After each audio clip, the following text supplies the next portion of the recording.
Olá, bom dia! E começamos o Jornal da Manhã de hoje com uma preocupação.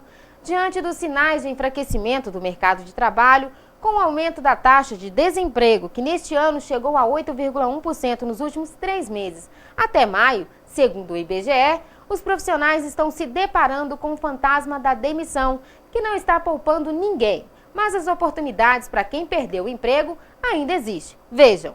Perder o emprego é duríssimo, mas pode estar aí o começo de um novo caminho profissional, marcado pela proatividade e pelo casamento perfeito de competências, habilidades e pontos fortes com princípios, missão, visão e propósito de grandes empresas. Segundo especialistas, apesar do mercado de trabalho estar enxuto, as oportunidades para quem perdeu o emprego ainda existem. Mas é preciso saber como agir para se recolocar rapidamente e, se possível, em uma posição melhor. Veja as dicas de especialistas para se recolocar no mercado de trabalho. Crie um super currículo. Um bom currículo tem no máximo 2 páginas e precisa se destacar imediatamente dos outros milhares que chegam às mãos dos recrutadores. Cuide bem da sua marca pessoal. Revisite ainda hoje os perfis nas principais redes sociais e faça todas as modificações necessárias, inclusive apagando aquelas fotos e postagens que nada ajudam na hora de criar uma boa imagem profissional. Liste as empresas em que gostaria de trabalhar. Venda-se com maestria. Se enxergue como o melhor e mais valioso produto. Revisite sua trajetória profissional. Destaque os diferenciais competitivos nas entrevistas. Recorra ao seu networking. Amplie a visibilidade e se conecte às oportunidades e novas possibilidades. Amplie o seu espectro de possibilidades. Considerar trabalhos pontuais, como oferecer consultorias ou prestação de serviços, pode ser uma boa forma de se manter ativo e continuar conectado à sua área de atuação. E o Brasil é o líder mundial em cesarianas, de acordo com a Organização Mundial de Saúde. O procedimento é necessário no caso de risco para a mãe ou para o bebê, mas o exagero provocou um movimento de mulheres que decidiram ranquear os médicos campeões em cesáreas e em partos normais. A lista está na internet, mas o próprio Conselho Regional de Medicina já se posicionou sobre o assunto. Veja no nosso quadro Saúde em Foco de hoje. A lista foi idealizada pela advogada e também blogueira Gabriela Salite. Ela e um grupo de leitoras organizaram dados de vários médicos obstetras. A ideia é informar as gestantes os profissionais que mais fazem parto normal. Quando eu fiquei grávida do meu primeiro filho, eu achava que para a gente ter parto normal bastava querer ter parto normal. E à medida que eu fui estudando, eu fui vendo que a realidade do sistema obstétrico brasileiro não é bem essa. Entre as usuárias de plano de saúde, que era o meu perfil, 84% das mulheres são submetidas a cesárea. E eu queria descobrir por quê. A lista ela dá um percentual de cesáreas e partos atendidos no período de 1 ano por aquele profissional específico.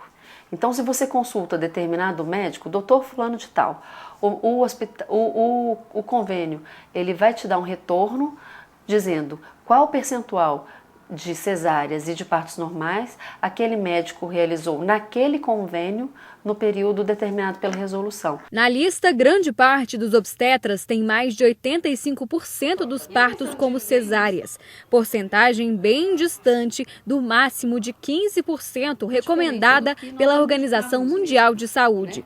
Para Gabriela, na maioria dos casos, a cesariana é desnecessária. Para o médico fazer um parto normal ou uma cesárea, assistir um parto normal ou uma cesárea, ele recebe mais ou menos a mesma coisa do convênio. Acontece que para fazer uma cesárea, ele desmarca um dia de consultório, agenda todas as mulheres que estão ali por volta das 38 semanas de gestação e durante aquela manhã ele faz 5, 6, 7 cesáreas, vai para o consultório pontualmente, né? E continua seguindo a sua vida como profissional liberal. Uma mulher em trabalho de parto pode ficar 10, 12, 24 horas em trabalho de parto. Ainda que o médico receba a mesma coisa que ele receberia por aquela cesárea, ele não tem, ele não recebe pelo consultório que ele desmarcou, né? Então, economicamente, é inviável. A lista foi criada depois de uma recente publicação de uma instrução normativa da Agência Nacional de Saúde. Em outras palavras, a ANS quis incentivar a procura por profissionais que estimulem o parto normal. Para o Conselho Regional de Medicina, a resolução possui falhas. O Conselho enfatiza ainda que a relação de profissionais é generalista e não reflete a realidade. E esse não foi o objetivo da ANS nessa resolução. Médicos que trabalham mais com gravidez de alto risco, são médicos que têm uma tendência maior a terem cesariana. Nós sabemos que, às vezes, médicos que trabalham em plantão, eles talvez tenham um índice de cesariana diferente. Deve-se levar em consideração se é primeira gravidez, se é a primeira cesariana ou se é cesariana eletiva já, se é uma paciente que já tinha cesariana anterior. Então, são vários fatores que devem ser observados quando você considera a taxa de cesariana de determinado profissional. Catarina sempre quis o parto normal. Depois de passar por 5 médicos, não conseguiu ter o desejo de mãe plenamente atendido. Valentina nasceu numa cesariana. Minha pressão começou a alterar no final da gestação. Aí ela falou que tinha necessidade de fazer a cesariana por causa disso. Mesmo eu não tendo nenhum indício de contração, que estava chegando a hora do trabalho de parto. Se é correto ou não publicar a lista dos médicos, em uma coisa todos concordam. A opção na hora do nascimento do bebê deve ser sempre a mais segura. Os benefícios estão diretamente ligados à transparência. É uma possibilidade que a gestante conheça de fato quem está atendendo o ano pré-natal. Se aquele profissional pratica no seu dia a dia, pratica no consultório, pratica nas maternidades, o que ele fala o que acontece no consultório. A hora do neném nascer é o momento em que aqui fora é melhor do que dentro do útero. E muitas vezes, esse momento, você não consegue induzir um parto. Então, nesse caso, a cesárea é indicada. O CRM, ele é a favor do parto seguro. E você vai conhecer agora 3 iniciativas que têm a mesma proposta: incentivar a leitura. Não importa como, o que interessa é que os livros cheguem até o leitor, de uma maneira ou de outra. Num dia típico de Belo Horizonte, movimentado, cheio de gente transitando, os carros para lá e para cá, uma plaquinha chama a atenção. Livro de graça? Quem passa para, olha, desconfia. Primeiro, eu já passei por uma experiência como essa. Quando eu fui pegar o livro, eu descobri que o livro estava ali não disponível para levar, apenas fazer a leitura no local. Outros não fazem cerimônia e aceitam logo o convite. Eu acho que vou gostar de ler. Sérgio nem esperou chegar em casa para começar a ler. Aí não pode perder tempo, né? A ideia de distribuir livros pela cidade é do Durval.